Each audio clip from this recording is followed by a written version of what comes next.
ആകാശഗംഗയുടെ എല്ലാ പ്രിയ പ്രേക്ഷകർക്കും നമസ്കാരം.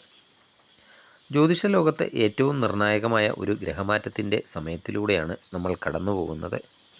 കർമ്മ ഫലദാതാവായ ശനിദേവൻ 2026 ജൂലൈ 27 മീനൻ രാശിയിൽ വക്രഗതിയിലേക്ക് മാറുകയാണ്.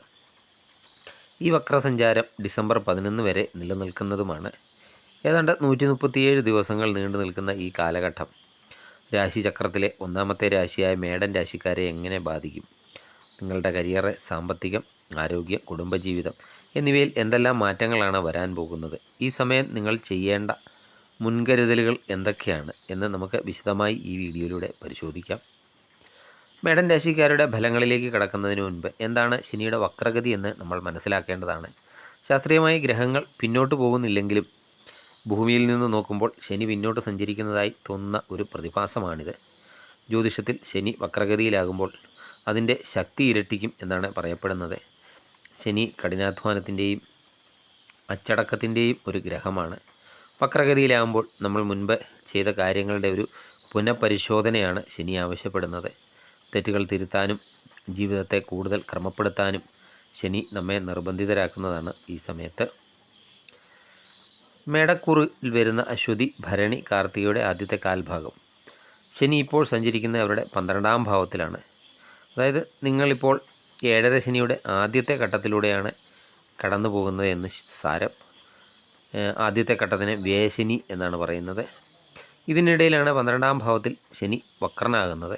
12ാം ഭാവം എന്നത് ചെലവുകൾ, വിദേശയാത്രകൾ, ആശുപത്രിവാസം, മാനസികമായ ചിന്തകൾ, ഒറ്റപ്പെടൽ എന്നിവയൊക്കെ സൂചിപ്പിക്കുന്ന ഒരു സ്ഥാനമാണ്. അതുകൊണ്ട് തന്നെ ഈ വക്രഗതി കാലം മേടൻ രാശിക്കാർക്ക് സമ്മിശ്രമായ എന്നാൽ അതീവ ശ്രദ്ധ പുലർത്തേണ്ട ഒരു സമയമാണെന്ന് വേണമെങ്കിൽ പറയാം. ആദ്യം തന്നെ നിങ്ങളുടെ തൊഴിൽ, സാമ്പത്തിക മേഖലയെ ഇത് എങ്ങനെ ബാധിക്കുമെന്ന് നോക്കാം. തൊഴിലിൽ അലസത എന്തെങ്കിലുമൊക്കെ ഈ സമയത്ത് തോന്നുകയാണെങ്കിൽ അത് ഒഴിവാക്കേണ്ടതാണ്. ശനിയൊക്കെ വക്രനാകുന്ന സമയത്ത് ജോലിസ്ഥലത്തൊക്കെ ഉത്തരവാദിത്തങ്ങളൊക്കെ കൂടുന്നതാണ്. എന്നാൽ പല കാര്യങ്ങളിലും ഒരു മടി അല്ലെങ്കിൽ അലസതയൊക്കെ അനുഭവപ്പെടാം. ഇത് നിങ്ങളുടെ കരിയറിനെയൊക്കെ ബാധിക്കാതെ നോക്കണം. മേലുദ്യോഗസ്ഥരുമായിട്ടുള്ള തർക്കങ്ങളൊക്കെ ഒഴിവാക്കേണ്ടതുമാണ്. അതുപോലെ സാമ്പത്തിക നിയന്ത്രണം ഈ സമയത്ത് അത്യാവശ്യമാണ്. 12ാം ഭാവത്തിലെ ശനി അനാവശ്യ ചിലവുകളൊക്കെ കൊണ്ടുവരാം. ജൂലൈ 27 മുതൽ ഡിസംബർ 11 വരെയുള്ള സമയത്ത് വലിയ നിക്ഷേപങ്ങളൊക്കെ നടത്തുമ്പോൾ 2 തവണയൊക്കെ ആലോചിക്കുക.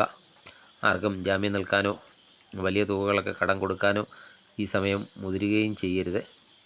അതുപോലെ വിദേശത്തൊക്കെ ജോലി ചെയ്യുന്നവർക്കോ അല്ലെങ്കിൽ വിദേശത്തൊക്കെ പോകാൻ ശ്രമിക്കുന്നവർക്കോ ചില തടസ്സങ്ങളൊക്കെ നേരിട്ടേക്കാം. എന്നാൽ മുൻപ് മുടങ്ങിപ്പോയ വിദേശ യാത്രാ ശ്രമങ്ങൾ പുനരാരംഭിക്കാനൊക്കെ ഈ വക്രഗതി സഹായിക്കുന്നതുമാണ്. ഇനി കുടുംബജീവിതം, കുടുംബത്തിലെ സമാധാനം. ശനിയുടെ ഈ വക്രസഞ്ചാരം കാരണം കുടുംബാംഗങ്ങളുമായിട്ടൊക്കെ ചെറിയ അഭിപ്രായ വ്യത്യാസങ്ങളൊക്കെ ഉണ്ടാകാൻ സാധ്യതയുണ്ട്. നിങ്ങളുടെ സംസാരത്തിലൊക്കെ നിയന്ത്രണം വേണ്ടതാണ്. ദേഷ്യപ്പെട്ടൊക്കെ സംസാരിക്കുന്നത് ബന്ധത്തിൽ ചിലപ്പോൾ വിള്ളലുകളൊക്കെ ഉണ്ടാകാം. അതൊക്കെ അല്പം ശ്രദ്ധിക്കേണ്ടതാണ്.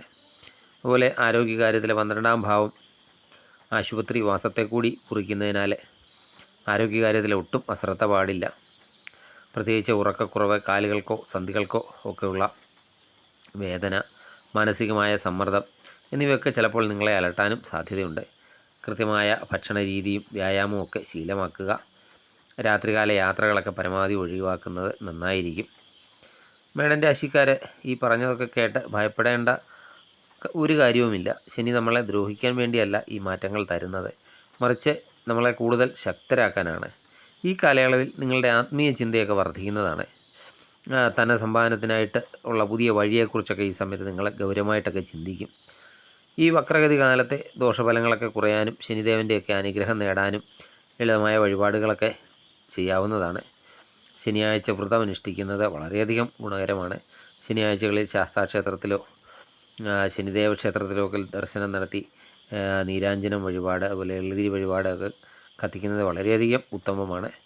ദിവസവും വൈകുന്നേരങ്ങളിൽ ഹനുമാൻ ചാലിസ ജപിക്കുന്നത് ശനിദോഷത്തിൻ്റെ കാഠിന്യം കുറയ്ക്കുന്നതാണ്. അതുപോലെ ആളുകളെ സഹായിക്കുക, നിർധനരായ ആളുകളെ സഹായിക്കുക, അശരണർക്ക് ഭക്ഷണവും വസ്ത്രമൊക്കെ ദാനം ചെയ്യുക, ഇതൊക്കെ ശനി പ്രസാദിക്കുന്നതിനുള്ളൊരു മാർഗ്ഗമാണ്. 2026 ജൂലൈ 27 മുതൽ ഡിസംബർ 11 വരെയുള്ള ഈ ശനിയുടെ വക്രഗതി കാലം മേടൻ രാശിക്കാർക്കൊരു പരീക്ഷണ കാലഘട്ടമാണെങ്കിലും അച്ചടക്കത്തോടെയും ശ്രദ്ധയോടെയും ഒക്കെ മുന്നോട്ട് പോയാൽ വലിയ പ്രതിസന്ധികളൊന്നുമില്ലാതെ കടന്നു പോകാൻ സാധിക്കും. അനാവശ്യ ചിന്തകളൊക്കെ ഒഴിവാക്കി കർമ്മരംഗത്തൊക്കെ ശ്രദ്ധ കേന്ദ്രീകരിക്കുക. ഈ വീഡിയോ നിങ്ങൾക്ക് ഇഷ്ടമായെങ്കിൽ ലൈക്ക് ചെയ്യുക. അതുപോലെ മേടൻ രാശിക്കാരായ നിങ്ങളുടെ സുഹൃത്തുക്കൾക്കും ബന്ധുക്കൾക്കുമൊക്കെ ഈ വീഡിയോ ഷെയർ ചെയ്യാൻ മറക്കരുത്. സബ്സ്ക്രൈബ് ചെയ്യാതെ വീഡിയോ കാണുന്നവരാണെങ്കിൽ ദയവായി സബ്സ്ക്രൈബ് ചെയ്ത് കാണുക. മറ്റൊരു വീഡിയോയുമായി വീണ്ടും കാണാം. നന്ദി, നമസ്കാരം.